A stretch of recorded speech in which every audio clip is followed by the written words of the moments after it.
The hardest part about being a social worker for me is sitting with people in their darkest moments and knowing that that's at times the most I can do for them.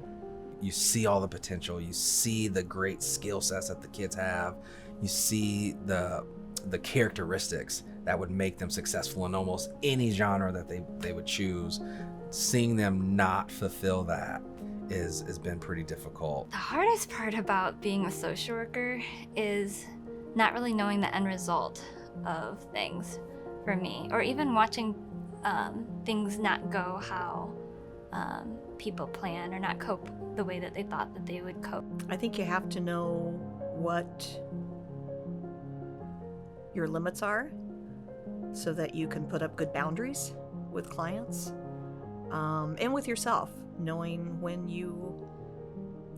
you're at any given day or any given session. Going through your own personal stuff, but still needing to focus on other people and their issues, and the profession as itself can be really hard. One of the things I say to my clients a lot is that we're all humans. And one thing that's very important to me in my sessions with my clients is to always present myself as a very laid back person and almost like we're friends. I mean, I still have boundaries, but I want them to feel like they're coming to talk to a friend.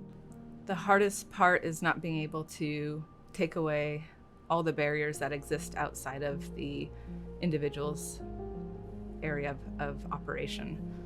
So we see people in mental health crisis, substance abuse crisis, medical crisis, really anywhere across the board, homeless.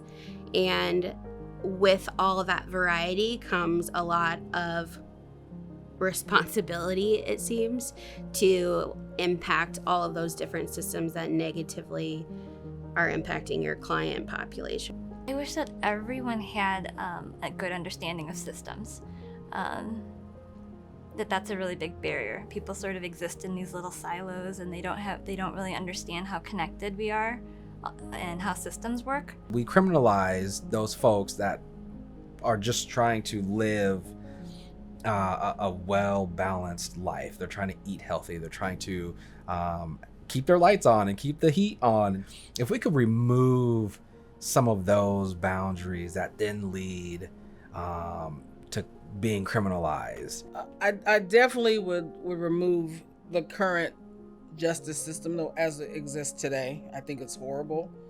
I don't think that it has dignity, and I understand there needs to be consequences for behaviors, and I 100% agree with that, but I think there's a way we can do it and still treat people with respect and dignity. I would remove barriers that prevent people from having equal opportunities and keep people disadvantaged. You criminalize it, you're almost stuck in that system, and it almost becomes a trap. It almost becomes a space where you cannot get out of. So then there's a domino effect there, and that then leads to things further down the line.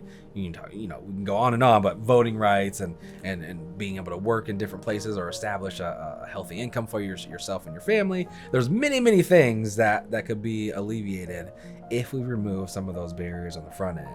Housing would be a big one that would impact the population that we serve quite a bit, as well as just access to care that is quite limited for people that are homeless or struggling with mental illness or substance use disorders. And that oftentimes some of the most valuable members of our society don't get to shine the way that they should because they don't have the access or resources that someone else has been afforded. I really want to work hard at making mental health normal, making it just like going to get, a dentist appointment set up or a doctor's appointment.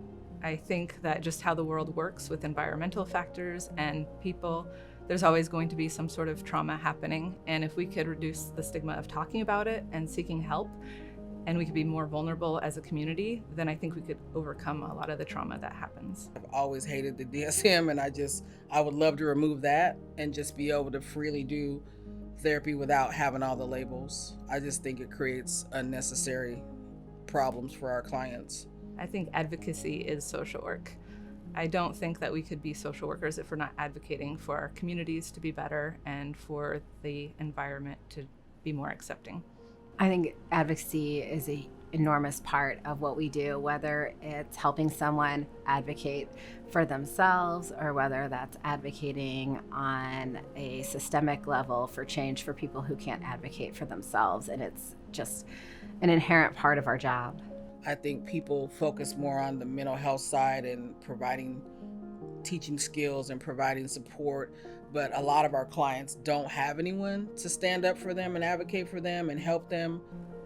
I cope with a lot of the stress of being a social worker by spending a lot of time on myself doing things that brings me peace and joy. So I like to do yoga, I like to cycle, I like to watch things that help me grow and understand my world a little bit better. I have like 80 houseplants and exotic houseplants, and I water them and take care of them and stick my face in them and watch them grow, and that's just very therapeutic for me. Like my soul just unites with music, with the words, with the harmony. So coaching for me has been an outlet. Hanging out with my family has been a huge outlet. Having a good support system of friends, families, and colleagues. I cope with the stress of being a social worker by making sure I do things that are recharging for me. I like being around people. I spend time around people. I like to do random acts of kindness. It reminds me of how much good there is in the world when I see a lot of darkness.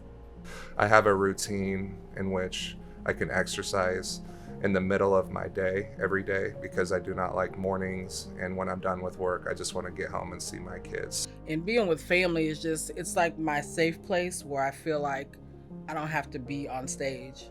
I can just be myself, whatever that looks like. I can be just whoever I am in that moment. My advice to future social workers is to never stop learning. We will never know enough. We can never know enough, and take every opportunity to learn about individual experiences and collective experiences.